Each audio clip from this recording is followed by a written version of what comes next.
প্রিয় শিক্ষার্থী বন্ধুগণ, কবি কাজী নজরুল ইসলামের কণ্ঠে কণ্ঠ মিলিয়ে বলতে হয়, তাজমহলের পাষাণ দেখেছ কি তার প্রাণ, ভিতরে তাহার মমতাজ নারী, বাহিরেতে শাহজাহান।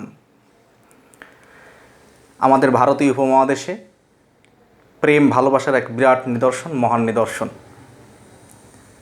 তো আমি আজ এই নিদর্শনের স্মৃতি বুকে ধারণ করে তোমাদের জন্য ভোলা অনলাইন স্কুল জেলা শিক্ষা অফিসের পক্ষ থেকে আবারও হাজির হয়েছি তোমাদের সামনে এবং স্বাগত জানাচ্ছি আজকের পাঠে। সেই সাথে স্বাগত এবং শুভেচ্ছা জানাচ্ছি আমার শ্রদ্ধেয় শিক্ষক মণ্ডলী এবং অভিভাবক বৃন্দকে। তো পরপর 3টি ক্লাস হয়ে গেল শিক্ষার্থী বন্ধুরা। তো আমি সসীম ধারার সমান্তর ধারার অংশ নিচ্ছিলাম, গুণোত্তর ধারার অংশ বা তার সূত্রের ব্যাখ্যাটা দেওয়ারও একটা ক্লাস নেব ভেবেছিলাম, অর্ধেক রেডি করেছিলাম। তো দেখলাম যে ক্লাস চলছে আর কি, ভোলা অনলাইন স্কুলে তোমাদের ধারার ক্লাসটি চলছে, সুতরাং আমি একটু ক্লাসটা চেঞ্জ করে নিয়েছি। ওটা চলছে যখন তোমরা তো জানতেই পারবে, আমি একটু চেঞ্জ করে অন্য একটি অনুচ্ছেদ বা অন্য একটি অংশ বা অন্য একটা অধ্যায় নেওয়ার চেষ্টা করছি। তো চলো প্রথমে আমি আমার পরিচয়টা দিয়ে নিই। যদিও তোমাদের অজানা নয়, তবু জানা অজানার দোলাচলে না থেকে যারা নতুনভাবে দেখছে বা নতুন আমাকে দেখছে তাদের জন্য পরিচয়টা আমি দিচ্ছি। তন্ময় কুমার মণ্ডল, সহকারী শিক্ষক, বিদ্যানন্দী হোসেনপুর দাখিল মাদ্রাসা, রাজৈর, মাদারীপুর। আজ আমরা পড়ব নবম দশম শ্রেণী গণিত। অধ্যায় উল্লেখ করলাম না, আমরা দেখি তোমরা এখানে কি দেখতে পাচ্ছ। দেখো কি লক্ষ্য করা যায় ছবিতে, দূরত্ব, ভূমি থেকে সূর্যের দূরত্ব এবং ভূমি থেকে সূর্যের উচ্চতা, এটাই এখানে দেখানোর প্রয়াস করা হয়েছে। তাহলে তোমরা বুঝতে পারছো যে আমরা আজ কোন অধ্যায় নিয়ে আলোচনা করতে যাচ্ছি। আলোচনা করব আমরা আজ দশম অধ্যায়, দূরত্ব উচ্চতা। তাহলে আমাদের আজকের পাঠ দূরত্ব ও উচ্চতা। শিখনফল দেখে নাও, তোমাদের জন্য আমি যে শিখনফল রেখেছি আজ। উন্নতিকোণ ও অবনতিকোণের সংজ্ঞা বলতে পারবে, ত্রিকোণমিতিক অনুপাতগুলোর সম্পর্ক লিখতে পারবে, ত্রিকোণমিতিক অনুপাতগুলোর বিভিন্ন কোণের মান নির্ণয় করতে পারবে। প্রথম কথা হলো যে তোমরা দশম অধ্যায়ের অঙ্ক করতে গেলে পূর্ব অর্থাৎ নবম অধ্যায় না করে আসলে বা নবম অধ্যায়ের সূত্রগুলো না জেনে আসলে দশম অধ্যায়ে করা যায় না। তো যেহেতু আমরা একটা দীর্ঘপথ পরিক্রমা করে ফেলেছি, এখন বছরের প্রায় শেষ, সেজন্য আমি ওই সিরিয়ালটা অতভাবে মেনটেন করার চেষ্টা করিনি। তবে আমি তোমাদের সূত্রের ব্যাখ্যা দেব অবশ্যই। মূলত আমি দশম অধ্যায়ের অঙ্কের মধ্যে আজ প্রবেশ করব না। আমার লক্ষ্য থাকবে কেন সাইন সমান লম্ব বাই অতিভুজ, কেন কস সমান ভূমি বাই অতিভুজ, কেন বা উন্নতিকোণ যেমন আমরা উদাহরণে বা সংজ্ঞাতে পড়ে থাকি এমন কেন হবে, এইগুলো নিয়ে আলোচনা করার আমার প্রধান লক্ষ্য। প্রত্যেকটা ক্লাসে আমার একটা প্রধান লক্ষ্য থাকে, এটা আজকে আমার প্রধান লক্ষ্য। এবং সেই সাথে এর জন্ম, ত্রিকোণমিতির জন্ম, এইগুলোর ব্যাপারগুলো আলোচনা করব। তো দেখো, আমরা প্রথমে একটু উন্নতিকোণ জানি। ভূতলের উপরের কোনো বিন্দু ভূমির সমান্তরাল রেখার সাথে যে কোণ উৎপন্ন করে তাকে আমরা উন্নতিকোণ বলছি। এটি আমাদের সংজ্ঞা। সংজ্ঞা অনেক সময় কদাগে আসে তোমাদের, সেটি লিখতে হবে, কিন্তু এর একটা ব্যাখ্যা আমাদের প্রয়োজন। মনে করি এটি আমাদের ভূমি, তো বলছে ভূমির উপরের কোনো বিন্দু, তাহলে মনে করি এটি আমার উপরের বিন্দু। ভূমির উপরের কোনো বিন্দু ভূমির সমান্তরাল অর্থাৎ এই রেখার সাথে যে কোণ উৎপন্ন করে, মনে করো এখান থেকে এই কোণ উৎপন্ন করলো, এটি কোণ উৎপন্ন করলো, যে কোণ উৎপন্ন করে তাকে আমরা বলবো কি উন্নতিকোণ।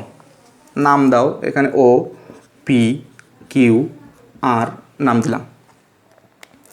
এখন দেখো, আমাদের ত্রিকোণমিতিতে 9.1, 9.2 এবং দশম অধ্যায়ে মূলত যে ত্রিভুজ নিয়ে কাজ, সেটি হচ্ছে আমাদের সমকোণী ত্রিভুজ নিয়ে কাজ।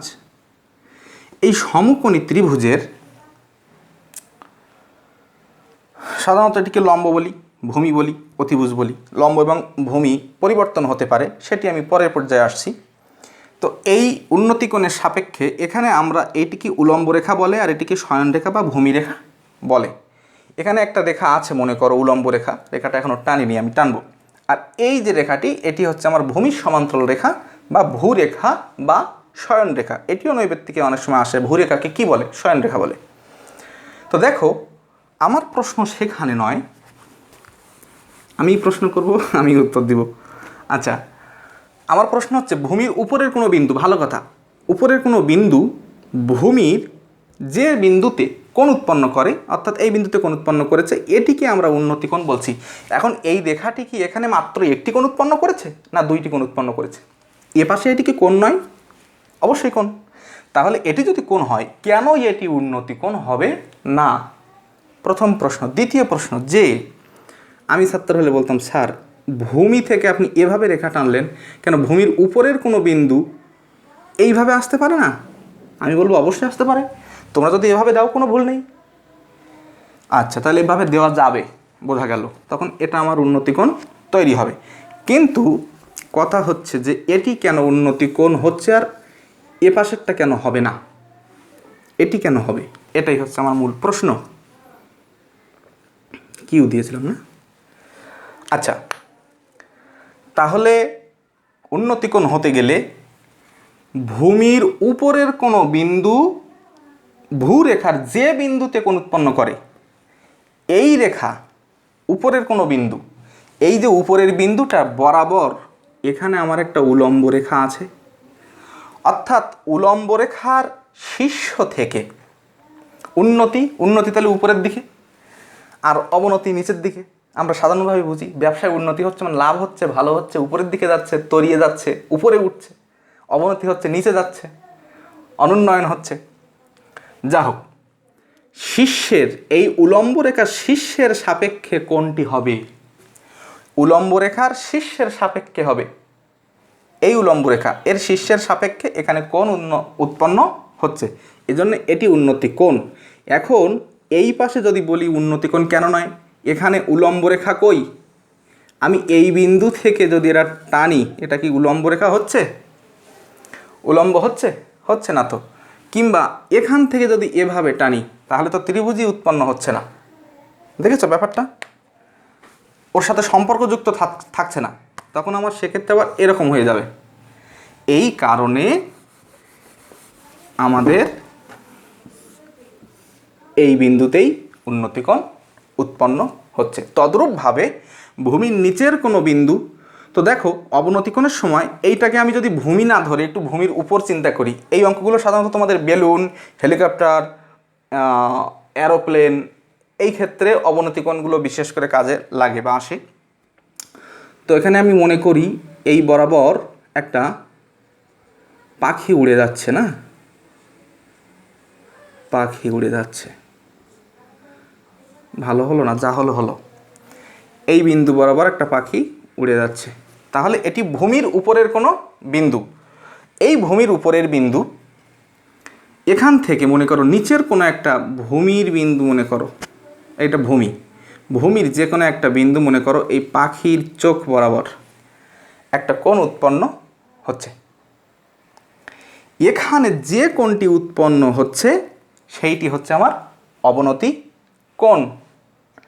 এখন দেখো, এখান থেকে তুমি উলম্ব রেখা আঁকলাম তো, আমার এই দাগ বরাবর একটা কোণ উৎপন্ন হয়েছে, বলছে অবনতি কোণ, কিন্তু এই কোণটি এই কোণের কী কোণ? একান্তর কোণ। সুতরাং এই কোণে আমার যে মান বলে আমরা অঙ্ক করার ক্ষেত্রে সেই মানটি এইখানে ধরে অঙ্কটি করি। মনে করি এখানে 60, তাহলে এখানে 60। একে অপরের একান্তর কোণ, তো একান্তর কোণ পরস্পর সমান হয়, এই জন্য অবনতি কোণ আঁকার সময় আমরা সাধারণত এরকম চিত্র এঁকে থাকি। এই যে এখানে অবনতি কোণ দেখাই বটে, কিন্তু এখানে কোণ ধরে করি, কারণ এখানে তো একটা শূন্য জায়গা, ভাসমান জায়গা মনে করো, এটা তো আমরা একটা কাল্পনিক রেখা ধরে নিয়েছি। এই রেখাতে কোণ থাকলে আমরা অঙ্কটি করতে পারবো না, বিধায় আমরা ভূ রেখা এসে এইখানে কোণটি ধরে অঙ্কটি করি। তাহলে সংজ্ঞাটি কি বলছে অবনতি কোণের? অবনতি কোণের সংজ্ঞা বলছে যে ভূতলের সমান্তরাল রেখার নিচের কোনো বিন্দু ভূমির ভূরেখার সাথে বা ভূমির সাথে যে কোণ উৎপন্ন করে তাকে অবনতি কোণ বলে। তাহলে আমরা উন্নতি কোণ অবনতি কোণটা দেখলাম। এটি তোমাদের মূলত সংজ্ঞায় আসতে পারে, বড়জোর একটা উদাহরণ আসতে পারে। এখানে একটা চিত্র আঁকা আছে, এইটুকুই। সংজ্ঞায় কদাকে বলবে উন্নতি কোণ কাকে বলে, উদাহরণ সহ লেখো, বা অবনতি কোণ কাকে বলে, বা উন্নতি অবনতি কোণ কাকে বলে। এখন দেখো, ত্রিকোণমিতির জন্ম মূলত প্রাচীন মিশরে হয়েছিল, কিন্তু তার আদি উদ্ভাবক ছিল একজন গ্রিক জ্যোতির্বিদ যার নাম ছিল হিপারকাস। এই হিপারকাস গ্রহ নক্ষত্র এবং তাদের মধ্যবর্তী দূরত্ব এবং বেগ নির্ণয়ের জন্য এই সমস্ত বিদ্যা প্রয়োগ করেছিলেন। পরবর্তীকালে এসে নবম খ্রিস্টাব্দে, এখান থেকে বাম পাশ থেকে দেখে যাও, নবম খ্রিস্টাব্দে আবু আবদুল্লাহ আল বাতানি, তারপরে হচ্ছেন হাবাস আল হাসিব এবং তারপরে হচ্ছেন আবুল ওয়াফা আল বুজানি, এই তিনজন গণিতবিদ, এই তিনজন ইসলামিক গণিতবিদ, তারা বর্তমান আমরা যে ত্রিকোণমিতি নিয়ে কাজ করি সেই ত্রিকোণমিতির আধুনিক রূপায়ণ করেছেন, তবে সেটি গ্রিক জ্যোতির্বিদ হিপারকাসের মূল ধারণা থেকে নিয়ে। পরবর্তীকালে দেখো, এখান থেকে প্রায় ১৫০০ বছর আগে আর্যভট্ট, ভারতের এক বিশিষ্ট গণিতবিদ, যিনি ৪৭৬ খ্রিস্টাব্দে জন্মগ্রহণ করেন এবং ৫৫০ খ্রিস্টাব্দে মৃত্যুবরণ করেন, তার একটা বিখ্যাত গ্রন্থ সূর্য সিদ্ধান্ত, ওখানে দেওয়া আছে দ্য সূর্য সিদ্ধান্ত। এই গ্রন্থের মধ্যে তিনি সাইন কস ট্যান থেটা এই জিনিসগুলোর, সাইন কস ট্যান এই জিনিসগুলোর ব্যাখ্যা মূলত দিয়ে গেছেন। তো দেখো, আমাদের সাইন শব্দটি এসেছে সাইনাস শব্দ থেকে, ল্যাটিন শব্দ সাইনাস থেকে, যার অর্থ হচ্ছে গর্ত বা গহ্বর। সাইনাস শব্দের অর্থ গর্ত বা গহ্বর, এই কথা থেকে এসেছে আমাদের সাইন। কিন্তু আমরা জানি সাইন মানে কি, লম্ব বাই অতিভুজ। সাইন মানে কেন লম্ব বাই অতিভুজ? এটা অতিভুজ বাই লম্ব কেন হলো না, হলে বা কী ক্ষতি ছিল, কী কারণে লম্ব বাই অতিভুজ হয়েছে? আর সাইনাস শব্দ থেকে সাইন এলো, সাইনাস শব্দ তো গর্ত, তো গর্তের সাথে লম্ব অতিভুজের কী সম্পর্ক আছে? এর ব্যাখ্যায় এসে আমরা যেটা বলবো বা যেটা জানবো সেটা হচ্ছে, এই আর্যভট্ট, ভারতীয় বিশিষ্ট গণিতবিদ, ইনি প্রথমে একটি শব্দ ইউজ করলেন, অর্ধজ্যা। অর্ধজ্যা শব্দটি ব্যবহার করলেন, অর্ধজ্যা। এই গ্রন্থে দ্য সূর্য সিদ্ধান্ত, এই বইয়ের মধ্যে তিনি অর্ধজ্যা শব্দ ব্যবহার করলেন। কখনো এটিকে জ্যা অর্ধও বলেন, আবার কখনো ইনি শুধুমাত্র জ্যাও বলে থাকেন। এই জ্যা তোমরা দেখেছো আগে ইসলামিক গণিতবিদ, অর্থাৎ আরবি ভাষায় যখন এটা রূপান্তর করতে গেল জ্যাকে, তখন সেটা লেখা হয়ে গেল জি এ।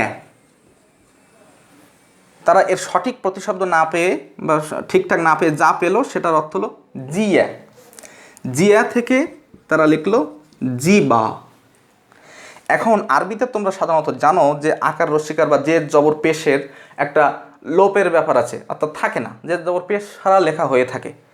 তো জেদ জবর পেশ ছাড়া এটাকে লিখলো জব।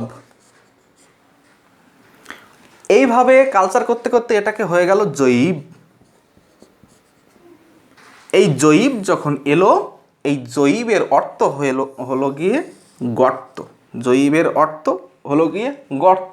গর্ত মানে কি, সাইনাস। সাইনাস শব্দ ল্যাটিন শব্দ, যার থেকে এসেছে আমাদের সাইন। সাইন, হ্যাঁ, এখানে আমরা সংক্ষেপে SIN লিখি, SINE থাকছিল আগে আর কি, সাইন লিখি এভাবেই। তাহলে মূলত সাইনটা কোথা থেকে ঘুরে ঘুরে এলো? এই অর্ধজ্যা বা জ্যা থেকে ঘুরে ঘুরে অর্ধধ্বনিয়া ঘুরে অর্ধজ্যা সাইনে পরিণত হয়ে গেল।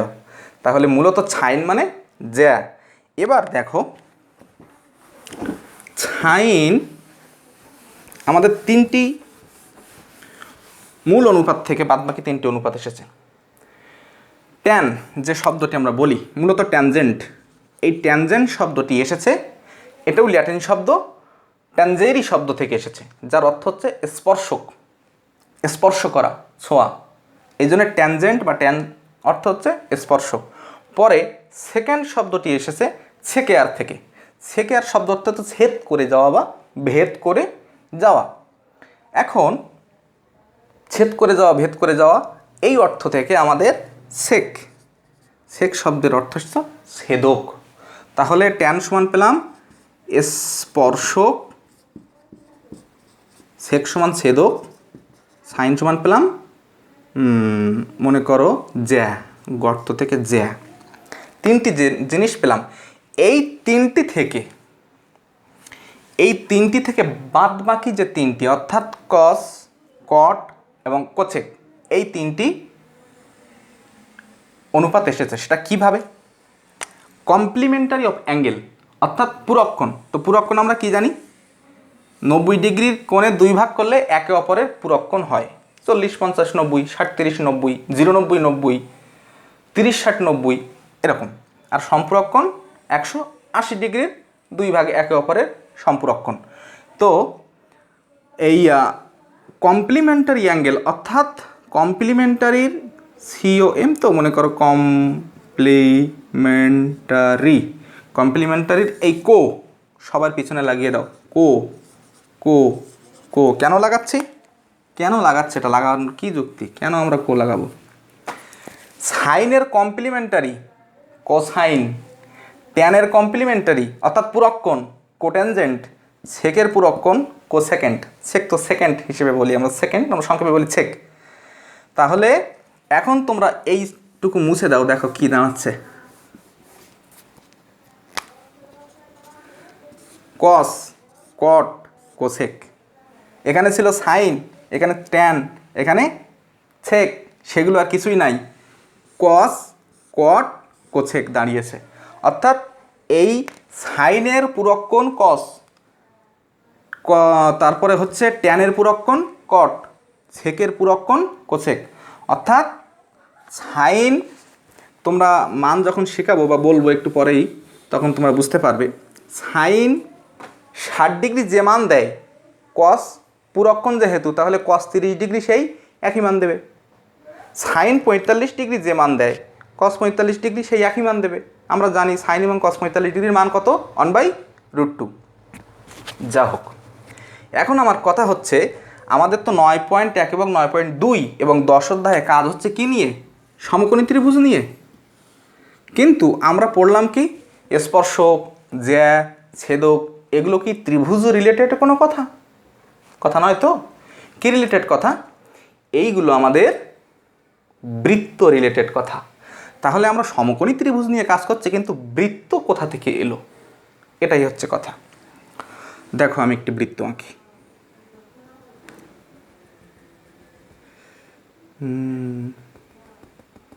ভালো পারবো না আঁকতে, তবুও চেষ্টা করছি।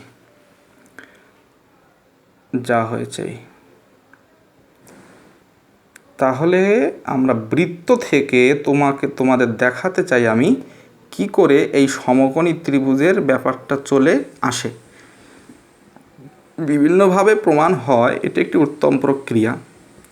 তোমরা অনেকেই চমক হাসানের ভিডিও দেখে থাকো। উনি একজন উত্তম গণিত রিসার্চ বলা যেতে পারে, খুব ভালো বোঝায়। আমি ওনার থেকে অনেক ঋদ্ধ, ওনাকে আমি অজান্তেই মনে করো যে গুরুও মানি। খুব ভালো বোঝায় আর খুব মজা সহকারে বোঝায়, তোমরা পারলে দেখে নেবে। আচ্ছা, এটি একটি বৃত্ত। এখন এটি বৃত্তের ও কেন্দ্র বিশিষ্ট একটি বৃত্ত। এটি তার মনে করো কি ব্যাসার্ধ। আচ্ছা, আর পুরোটা হলে কি হতো, ব্যাস, আর ব্যাসের অর্ধেক, তাই ব্যাসার্ধ। এখন সাইন সমান আমরা কি বলেছিলাম, জ্যা, অর্ধ জ্যা। তাহলে একটা জ্যা তুমি আঁকো। এখান থেকে মনে করো একটি জ্যা আঁকলাম। যেহেতু অর্ধ জ্যা, তাহলে আমরা এই পাশেরটুকু মনে করো মুছে দিলাম, অর্ধেক রাখলাম, অর্ধ জ্যা। অসংখ্য জ্যা আছে বৃত্তের মধ্যে, তাই না? বৃত্তের বৃহত্তম জ্যা কোনটি মনে আছে? বৃত্তের ব্যাসই হচ্ছে বৃত্তের বৃহত্তম জ্যা। অসংখ্য এরকম জ্যা হতে পারে, এরকম হতে পারে, এরকম হতে পারে, অসংখ্য জ্যা হতে পারে। এখন পরবর্তীতে এসো, ট্যান মানে কি পেয়েছিলাম, স্পর্শক। তো স্পর্শক কোথা থাকে, বৃত্তের কোনো একটি বিন্দুকে স্পর্শ করে যাবে। মনে করো এই বিন্দু স্পর্শ করে গেছে এইখানে, তাই না? এবার এসো, ও দিলাম, এখানে মনে করো এ দিলাম, এটা মনে করো বি দিলাম, এখানে মনে করো সি দিলাম। আচ্ছা, দিলাম তো। এখন আরেকটা জিনিস বাদ আছে, সেটা কি, আমরা পড়েছিলাম ছেদক, সেকেন্ড, অর্থাৎ ছেদক। সেই ছেদক কি, বৃত্তের এক প্রান্ত থেকে কোনো একটি রেখা বৃত্তের একটা প্রান্তের বিন্দু স্পর্শ করে অপর প্রান্তের বিন্দু দিয়ে বেরিয়ে যাবে, ছেদ করে যাবে। তাহলে মনে করো আমি এটিকে ছেদকে পরিণত করে দিলাম, ব্যাস। তাহলে এটি আমার বি বিন্দু। আচ্ছা, স্পর্শ করেছে, এখানে একটা বিন্দুর নাম দেই, মনে করো ডি বিন্দু। ইচ্ছা মতো নাম তোমরা দিতে পারো, কোনো ব্যাপার না, আমি ইচ্ছা মতো দিয়েছি আর কি। এ বি সি ডি ও। আচ্ছা, তাহলে এখানে দেখো দুইটি ত্রিভুজ হয়েছে, সমকোণী ত্রিভুজ দুইটি হয়েছে।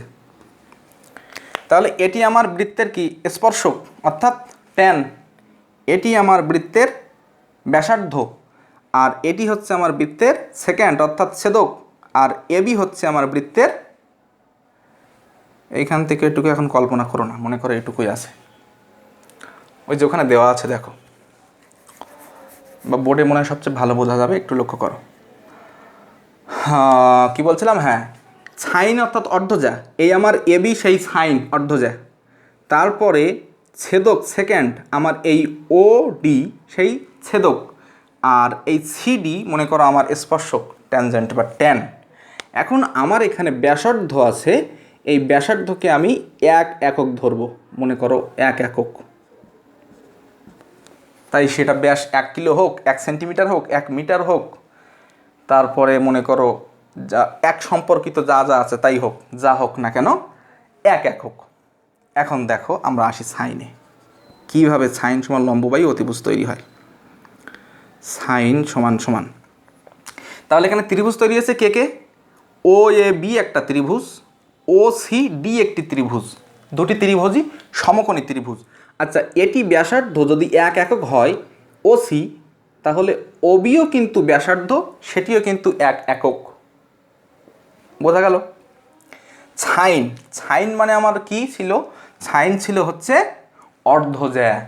তা আমার অর্ধজ্যা কই, এই এবি আমার অর্ধজ্যা।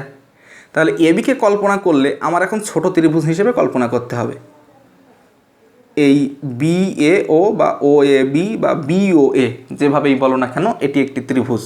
তা এই ত্রিভুজের এই 0 কোণের সাপেক্ষে আমার এটা হচ্ছে জ্যা এবি,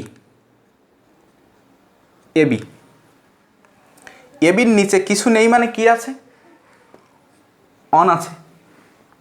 তাহলে এবি, এবি কেন লিখলাম, সাইন, সাইন অর্ধজ্যা, এবি আমার অর্ধজ্যা ছিল আঁকার সময় আমি বলেছি, সেই কারণে কিন্তু এবি লিখেছি। নিচে অটোমেটিক্যালি কিছু না থাকলে অন থাকে, সেই অন। আর এখানে অন বলতে আমার কি হচ্ছে, অন বলতে এই ব্যাসার্ধ, এই বৃত্তের ব্যাসার্ধ 1 একক। তো দেখো এই ত্রিভুজটা যখন সংলগ্ন তখন কিন্তু আমি ওসি ব্যাসার্ধ নিতে পারছি না, কারণ ত্রিভুজটা তো এই পর্যন্তই শেষ হয়ে যাচ্ছে, এই যে এখানে সমকোণী ত্রিভুজ, এখানে নিতে পারছি না। তাহলে এই সমকোণী ত্রিভুজের ব্যাসার্ধ কই, ওবি ব্যাসার্ধ না, এইটি আমার 1 একক। তাহলে আমি 1-এর পরিবর্তে ওবি লিখতে পারি, ওবি। এখন এবি আমার কী ছিল, এই ত্রিভুজের 0 কোণের সাপেক্ষে এবি আমার লম্ব, আর ওবি আমার অতিভুজ। তাহলে এই সাইন সমান লম্ব বাই অতিভুজ, এই কারণে এই সাইন সমান লম্ব বাই অতিভুজ। এখন তুমি এই যে দুটি কোণ দেখো, লম্ব এটা বললাম, এটা ভূমি বললাম, আর এটা অতিভুজ। অতিভুজ কখনোই পরিবর্তন হয় না, কিন্তু লম্ব এবং ভূমি পরিবর্তন হয় কিসের সাপেক্ষে, কোণের সাপেক্ষে, থিটা কোণের সাপেক্ষে, বা একটা ওরা আলফা বা থিটা গামা বেটা যা একটা দেবে। এইখানে যদি কোণ ধরি তাহলে কোণের বিপরীত বাহু বা সম্মুখীন এই বাহুটি হচ্ছে লম্ব। যদি আমরা এটাকে থিটা কোণ ধরি তাহলে এটা হয়ে যেত লম্ব। আশা করি বুঝতে পেরেছ। তাছাড়া তোমাদের জানাও আছে, এটা আমি জানি, তবুও। তাহলে সাইন, সাইনের পরে আমরা কি পাবো, ট্যান। মুছে দেব সাইন, দিলাম মুছে। ট্যান, ট্যান সমান সমান কি, ট্যান ছিল আমাদের স্পর্শক। তাহলে এখানে স্পর্শক কই, স্পর্শক হচ্ছে আমাদের, কেটে দেয় এটুকু, এই সিডি স্পর্শক দাও, সিডি স্পর্শক। তাহলে সিডি স্পর্শক, সিডি এর নিচে কিছু নেই মানে কি আছে, অন আছে। তাহলে সিডি এর নিচে অন। এখন সেই সিডি যদি আমরা ধরি তাহলে এটা ধরলে আমার কোন ত্রিভুজটি ধরতে হচ্ছে, এই বড় ত্রিভুজটি ধরতে হচ্ছে, ডি ও সি ত্রিভুজ, যেহেতু সিডি নিয়েছি। তাহলে এর 1 বলতে কে, ব্যাসার্ধ 1 একক, ওসি দাও ওসি। তাহলে সিডি আমার কি 0 কোণের সাপেক্ষে লম্ব, আর ওসি আমার 0 কোণের সাপেক্ষে ভূমি। ট্যান সমান লম্ব বাই ভূমি, এই কারণে। আচ্ছা, এবার সেকের সেক সেক সমান ছেদক। ছেদক কই? আমার ছেদক হচ্ছে ও ডি।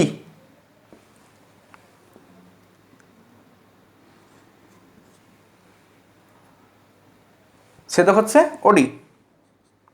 ওডি এর নিচে কিছু নেই মানে অন আছে। তো যখন ওডিকে ধরছি তখন আমার বড় ত্রিভুজ ধরতে হবে। এখানে একটা ছোট, এটা একটা বড় ত্রিভুজ।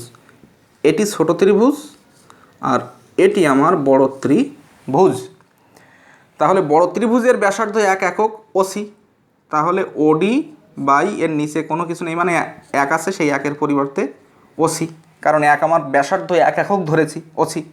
তাহলে ওডি আমার 0 কোণের সাপেক্ষে ওডি কি? অতিভুজ। অতিভুজ। আর ওসি আমার 0 কোণের সাপেক্ষে কি? ভূমি। অতএব সেক সমান সমান অতিভুজ বাই ভূমি। এই আমার সাইন সমান লম্ব বাই অতিভুজ, ট্যান সমান লম্ব বাই ভূমি, সেক সমান অতিভুজ বাই ভূমি, এভাবে তৈরি হয়। এখন প্রশ্ন হলো, তাহলে স্যার আরও 3টি জিনিস তো থেকে গেল কমপ্লিমেন্টারি। এমনিতে আমরা এই সূত্র থেকে বা এই ছক থেকে না জানলেও সিস্টেম জানি, উল্টে উল্টে দিলে হবে। যেমন সাইনের বিপরীত কোসেক, তাহলে সাইন বেরিয়েছে মানে সাইন উল্টে দিলে লম্ব বাই অতিভুজ, অতিভুজ বাই লম্ব দিলে কোসেক হয়ে যাবে। কিন্তু মনে করো তোমরা জানতে চাও, সেক্ষেত্রে আমি তোমাদের একটা উপায় বলে দিচ্ছি, আমি করে দেবো না, এটা বাড়িতে প্র্যাকটিস করতে হবে। এখানে যেভাবে ত্রিভুজটি এঁকেছি তদ্রূপভাবে এদিকে একটা ত্রিভুজ আঁকো। মনে করো এইটি আমার স্পর্শক। আচ্ছা, এটি আমার ব্যাসার্ধ। আচ্ছা, এটি আমার ছেদক, সাধারণ বাহু। আর এটি আমার অর্ধজা। এই পাশে যেভাবে ত্রিভুজ উৎপন্ন হয়েছিল ঠিক একইভাবে এ পাশে ত্রিভুজ উৎপন্ন হয়েছে। এখন তোমরা এখানে কিছু একটা নাম বসিয়ে নেবে, এই স্পর্শবিন্দুগুলোতে নাম বসিয়ে এভাবেই চেষ্টা করবে, অটোমেটিক্যালি চলে আসবে, তোমাদের এইগুলো জানতে পারবে। তো দেখো কোণের মান আসে। এখন কোণের মান তোমাদের এখন আমি কোণের মান জানাতে চাই। কোণের মান আমাদের দশম অধ্যায়ের অঙ্ক করার জন্য ভীষণ প্রয়োজন। এই কোণের মানগুলো বিভিন্নভাবে বের করা হয়ে থাকে। 0 ডিগ্রি, 30 ডিগ্রি, 45 ডিগ্রি, 60 ডিগ্রি আর 90 ডিগ্রি। এখানে হচ্ছে সাইন, কস, ট্যান, কট, সেক, কোসেক, তাই তো? এই মানগুলো আমাদের জানতে হবে।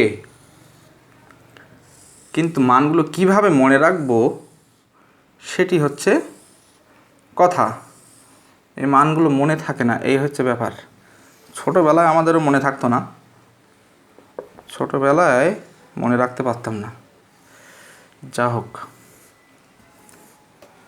তোমাদের আগে আমি বলেছি কমপ্লিমেন্টারি অ্যাঙ্গেল হচ্ছে পূরক কোণ, অর্থাৎ সাইনের কমপ্লিমেন্টারি কোসাইন, সেখান থেকে কস, ট্যানের কমপ্লিমেন্টারি কোট্যানজেন্ট, সেখান থেকে কট, সেকের কমপ্লিমেন্টারি কোসেক, সেখান থেকে কোসেকেন্ট।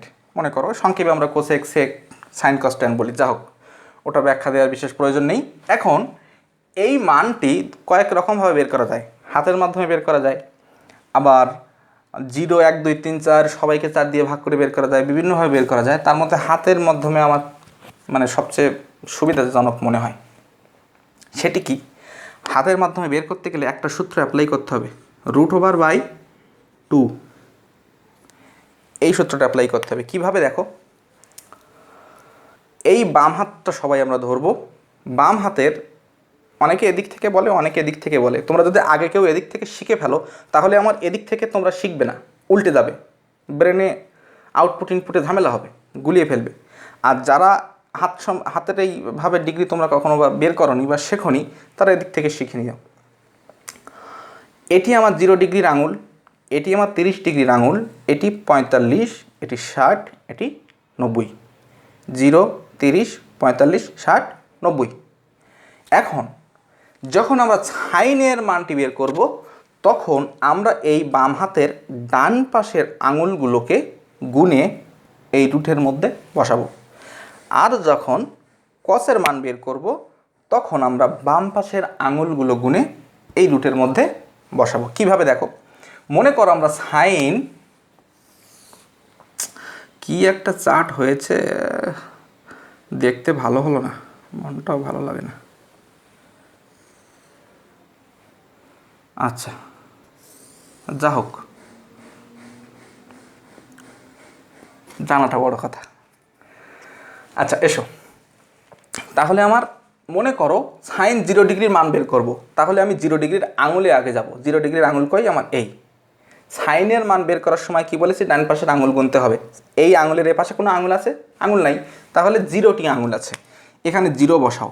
তো রুটকে 0কে রুট করলে 0, তার সাথে তুমি যাই গুণ ভাগ করো তাও 0, তাহলে 0 পেলাম। এই জন্য সাইন 0 ডিগ্রির মান 0। 30 ডিগ্রির মান যখন বের করব, তখন আমাকে কি করতে হবে? 30 ডিগ্রির আঙুলে যাও, গেলাম 30 ডিগ্রির আঙুলে গেলাম।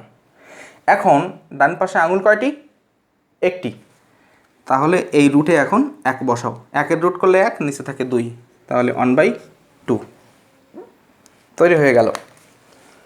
আচ্ছা, সাইন 45 ডিগ্রির মান, 45 ডিগ্রির আঙুল এই, তাহলে 45 ডিগ্রির আঙুল যদি এই হয়, তাহলে এ পাশে আঙুল আছে কয়টি? 2টি, তাহলে রুটের মধ্যে 2 বসবে। এখন একটু কাজ আছে, যেহেতু এখানে রুট আর এখানে 2, সমগোত্রে একটা রুট আছে, সুতরাং উভয় পক্ষকে আবার √2 দ্বারা গুণ করে দিতে হবে। এই 2, √2 আর √2 গুণ করলে কি হবে? একটি 2 আর নিচে 2, √2, এই 2 আর এই 2 কাটা, তাহলে উপরে 1, নিচে √2, 1/√2। 60 ডিগ্রি, 60 ডিগ্রি, এই যে 60 ডিগ্রির আঙুল। ডান পাশে কয়টি আঙুল? 3টি আঙুল। যেহেতু সাইনের মান বের করছি, সাইনের সময় ডান পাশের আঙুল গুনতে হবে, তাহলে তুমি এখানে 3 বসাও, তাহলে √3/2। এখন 90 ডিগ্রি, সাইন 90 ডিগ্রি, এই আমার 90 ডিগ্রির আঙুল, তাহলে এই পাশে আমার কয়টি আঙুল? 1, 2, 3, 4, তাহলে আমরা এখানে বসাবো 4। 4-এর রুট করলে কত হয়? 2, নিচে থাকে 2, 2 এ 2 কাটাকাটি 1, এই যে 1। কসের মান উল্টো করে গুণে বের করা যায়, আমি একটা বের করে দেখাচ্ছি। মনে করো কস 30 ডিগ্রির মান, না কস 0 ডিগ্রি বলি আগে। আমার 0 ডিগ্রি কই? এই যে 0 ডিগ্রি, মান বের করবো কিসের? কসের। তাহলে আঙুল গুনবো এখন কোথায়? এর বাম পাশের আঙুল। তো এর বাম পাশে আমার কয়টি আঙুল? 4টি আঙুল, তাহলে এখানে 4 দিলে 2, রুট করলে 2 হয়, 2 এ 2 কাটাকাটি করলে 1 হয়, তাহলে এখানে 1 হবে। এইভাবে প্রত্যেকটি হয়। কিন্তু অত কষ্ট না করে আরেকটি ব্যাপার আছে। সে ব্যাপারটা কি? সে ব্যাপারটি হচ্ছে, আমরা বলেছি সাইনের কমপ্লিমেন্টারি অর্থাৎ পূরক কোণ, কোসাইন বা কস। তাহলে সাইন 0 ডিগ্রি যে মান দেয়, কস 90 ডিগ্রি সেই একই মান দেয়, তাহলে কস 90 ডিগ্রি হচ্ছে 0। সাইন 30 ডিগ্রি যে মান দেয়, কস তাহলে কত ডিগ্রি দেবে? 90 ডিগ্রি পর তার কত থাকে? 60 ডিগ্রি, তাহলে কস 60 ডিগ্রি সেই একই মান দেবে, অর্থাৎ কস 60 ডিগ্রি হচ্ছে 1/2। সাইন 45 ডিগ্রি যে মান দেয়, কস 45 ডিগ্রি অর্থাৎ 90 একে অপরের পূরক কোণ, যেহেতু এটি কমপ্লিমেন্টারি অ্যাঙ্গেল, একে অপরের পূরক কোণ, তাহলে কস 45, সাইন 45 ডিগ্রি যে মান দেয়, কস 45 সেই একই মান দিয়ে থাকে। সাইন 60 ডিগ্রি যে মান দেয়, কস 30 ডিগ্রি সেই একই মান দিয়ে থাকে। দেখেছ? এখন ট্যান,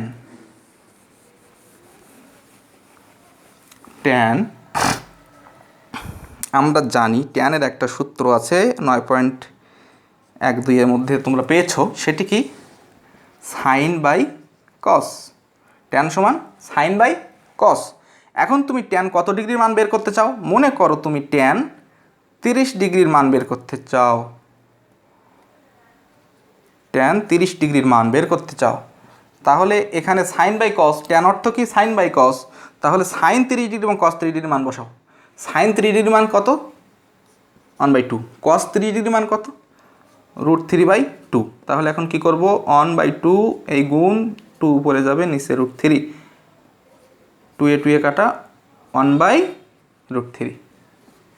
তাহলে আমার tan 30 ডিগ্রির মান 1/√3। এই মানটি আমি এভাবে বের করা শিখাই না, দেখাই বটে, কিন্তু ওইভাবে শিখতে বলি না বা পরীক্ষার সময় ওইভাবে মনে রাখতে বলি না। তার কারণ অনেকটা অঙ্ক করে করার মতো। এই মানটা হুবহু মুখস্থ করে নিই আমি আমার বাচ্চাদের। প্রথমে নিয়মটা জানাই, তারপরে তাদের মুখস্থ করাই যে এইভাবে পড়ে ফেলো, মুখস্থ রাখো। প্রথমে জানাতে হলো কীভাবে বের হয়, তারপরে মুখস্থ। সেটা কি, ট্যানের মান এইভাবে মুখস্থ করে 0 1/√3 1√3 অসংজ্ঞায়িত, ক্রস দিয়ে রাখলাম অসংজ্ঞায়িত। 0 1/√3 1√3, 0 1/√3 1√3। দেখো 0 1/√3 1√3, 0 0 ডিগ্রির মান 1/√3, 0-র পরে 30 ডিগ্রি, তারপরে 1 0√3 0 1/√3 1 45 ডিগ্রি, 0 ডিগ্রি 30 ডিগ্রি 45 ডিগ্রি, তারপরে 60। এইভাবে মনে রাখাই। পরবর্তীগুলোর একইভাবে নিয়ম থাকলেও নিয়মগুলো জানানোর পরে অত নিয়ম আর সব মাথায় রাখতে বলি না। এই সাইন কস ট্যান এই তিনটের নিয়মের পরপরই আমি জাস্ট উল্টে দিয়ে দিই। যেমন ট্যানের মান তো উল্টো করলেই কট হয়, এটা আমরা এমনিতেই জানি। তারপরেও ওটা জানাচ্ছে, আবার যদি ওই কমপ্লিমেন্টারি হিসেবে জানি, তাও ট্যান 0 ডিগ্রি যে মান দেয়, কট 90 ডিগ্রি সেই একই মান দেয়। ট্যান 30 ডিগ্রি যে মান দেয়, কট 60 ডিগ্রি সেই একই মান দেয়। কট 45 ডিগ্রি যে মান দেয়, ট্যান 45 ডিগ্রি সেই একই মান দেয়। ট্যান 60 ডিগ্রি যে মান দেয়, কট 30 ডিগ্রি সেই মান দেয়। কমপ্লিমেন্টারি মনে রাখতে হবে, একে অপরের পূরকক্ষণ। এখানে যদি অসংজ্ঞায়িত, তাহলে এখানে অসংজ্ঞায়িত হয়ে গেল। ছেক কিসের বিপরীত? আমরা জানি ছেক হচ্ছে কসের বিপরীত। তাহলে কসের এই মানগুলো উল্টে দিলেই হয়ে যায়। কসের মান কত? এখানে 1 উল্টে দিলে 1, √3/2, এটা উল্টে দিলে 2/√3, এখানে 1/√2 উল্টে দিলে √2 উপরে যায়, নিচে 1 দেওয়া না দেওয়া সমান। এখানে উল্টে দিলে উপরে 2 যায়, আর 0 উল্টে দিলে হয় অসংজ্ঞায়িত। বোঝা গেল? এই তদ্রূপভাবে কোসেকের মানও সাইনের উল্টো উল্টো করে দিয়ে এভাবে তৈরি হয়ে যায়। তোমাদের এই দশম অধ্যায়ের যে গাছ ভাঙাভাঙির যে অঙ্কগুলো আছে, এই ভাঙাভাঙি নিয়ে আমরা যে অঙ্ক করব, তাতে তোমাদের প্রধানত সাইন কস ট্যান তিনটির মান গভীরভাবে মনে রাখার প্রয়োজন হবে। এই তিনটি মান অধিক ব্যবহৃত হবে এবং বেশিবার প্রয়োজন হবে, সুতরাং এই তিনটি মান মনে রাখাও অত্যন্ত জরুরি। তো তোমরা আঙুল দিয়ে মনে রাখতে পারো, তারপরে কমপ্লিমেন্টারি অ্যাঙ্গেল হিসেবে মনে রাখতে পারো, তারপরে কে কার উল্টো সেভাবে মনে রাখতে পারো। এভাবে মনে রাখার চেষ্টা করবে, কারণ মানগুলো মনে না রাখলে কোনো মতে ভিতরে যে আমরা অঙ্ক করতে পারবো না। আর কেন সাইন সমান লম্ব বাই অতিভুজ, কস সমান ভূমি বাই অতিভুজ, সাইন ট্যান আর সেক দেখিয়েছি। ওখানে আরেকটা সূত্র একটু বলি, সাধারণত আমি যেভাবে মনে রাখাই ওটা তো কেন হলো সেটা, আর যখন সূত্রটা মনে রাখার প্রয়োজন পড়ে সেখানে আমি যেভাবে শেখাই। ছিলতি কহিল কস ভূতি টলভ, সি অর্থাৎ সাইন, লতে লম্ব, তিতে অতিভুজ, অর্থাৎ সাইন সমান লম্ব বাই অতিভুজ। কস কি? কহিলটা কিছু না, ছন্দ মিলানোর জন্য। কস ভূতি, কসের কস, ভূতে ভূমি, তিতে অতিভুজ। টলভতে টতে ট্যান, লতে লম্ব, ভতে ভূমি। আর সাইনের বিপরীত কোসেক, কসের বিপরীত সেক, ট্যানের বিপরীত কট, এটা তো আমরা জানি। এভাবেও মনে রাখার কৌশল তাদের শিখাই। তোমরা দেখো তোমাদের যেটি সুবিধাজনক মনে হয় সেভাবে তোমরা গ্রহণ করবে। তো এসো তোমাদের আমি একটু মূল্যায়ন নেই। এখানে কোনটি উন্নতি কোণ? এখানে এ O Q, B O Q, এই দুটি কোণ আছে, কোনটি উন্নতি কোণ জিজ্ঞাসা করছে। এ ও কিউ উন্নতি কোণ। আশা করি তোমরা সঠিক উত্তর দিতে পেরেছ। নিচের কোনটি অবনতি কোণ? ঠিকই বলেছ, বি ও কিউ অবনতি কোণ। এখন দেখো সাইন 30 ডিগ্রির মান হাফ হলে কস 60 ডিগ্রির মান কত হবে? সাইন এবং কস একে অপরের কমপ্লিমেন্টারি। সাইন 30 ডিগ্রির মান হাফ হলে কস 60 ডিগ্রির মানও হাফ হবে। আচ্ছা, ট্যান 30 ডিগ্রির মান 1/√3 হলে কট কত ডিগ্রির মান 1/√3 হবে? তাহলে চিন্তা করো, কমপ্লিমেন্টারি 30 ডিগ্রি, তাহলে একই মান, অর্থাৎ কত হবে? ঠিকই বলেছ, 60 ডিগ্রি। তো প্রিয় শিক্ষার্থী বন্ধু, আশা করি তোমরা আজকের ক্লাসটি উপভোগ করতে পেরেছ, কিছুটা হলেও জানতে বুঝতে পেরেছ। আর তোমাদের বোঝার মাঝখান দিয়েই আমাদের সার্থকতা। আমরা যারা দীর্ঘদিন ধরে, আমি অবশ্য দীর্ঘদিন ধরে নিচ্ছি না, কিন্তু অনেক ছাড়া দীর্ঘদিন ধরে পরিশ্রম করে তোমাদের জন্য বিভিন্নভাবে কষ্ট ক্লেশ করে, বিভিন্ন বাধা বিপত্তির মাঝখানেও এই যে এত কিছু সাজিয়ে সবার সবভাবে, এগুলো অনেক সময় থাকে না, আমার অনেক কিছু ছিল না, আবার হুটপাট করে দৌড়ঝাঁপ করে সব রেডি করে তোমাদের জন্য দাঁড়াতে হয়েছে, বসতে হয়েছে এই প্ল্যাটফর্ম খুলে। যা হোক, আমি ধন্যবাদ জানাবো ভোলা অনলাইন জেলা স্কুল শিক্ষা অফিসকে, ধন্যবাদ জানাবো নুরি আলম স্যারকে, তিনি আমাকে এই সুযোগ প্রদান করে দেওয়ার জন্য আমি তার কাছে কৃতজ্ঞই। আর যারা কষ্ট করে তোমাদের জন্য ক্লাস নিচ্ছে, যে সমস্ত শিক্ষকগণ, তাদেরকেও ধন্যবাদ জানাচ্ছি। যারা নিচ্ছে না তাদেরকেও ধন্যবাদ জানাচ্ছি, পরিবেশ পরিস্থিতির কারণেও হয়তো অনেকে নিতে পারছে না। আর তোমরা আশা করি সুস্থ সুন্দরভাবে জীবনযাপন করছো। আর বাদবাকি যে কটা দিন আছে আমাদের লকডাউন করতে হবে, কিছু করার নাই, দেশ জাতির স্বার্থে সরকারের নীতি আমাদের মেনে চলতে হবে। তো আশা করি তোমাদের আজকের ক্লাসটি মোটামুটি কিছুটা হলেও জানতে পেরেছো বা আনন্দদায়ক পাঠ হয়েছে, হয়তোবা আনন্দ পেয়েছো কি পাওনি জানি না, তবে আমার ক্লাস নিতে বেশ আনন্দ লাগে। যা হোক, আজ এই পর্যন্ত, আবার কোনো দিন আবার কোনো সময় দেখা হবে। ভালো থেকো সেই পর্যন্ত, সুস্থ থেকো, সুন্দর থেকো। ভোলা অনলাইন জেলা শিক্ষা অফিসের পক্ষ থেকে, এই অনলাইন স্কুলের পক্ষ থেকে আমি তোমাদেরকে ধন্যবাদ জানিয়ে বিদায় নিচ্ছি আজকের লাইভ ক্লাস থেকে।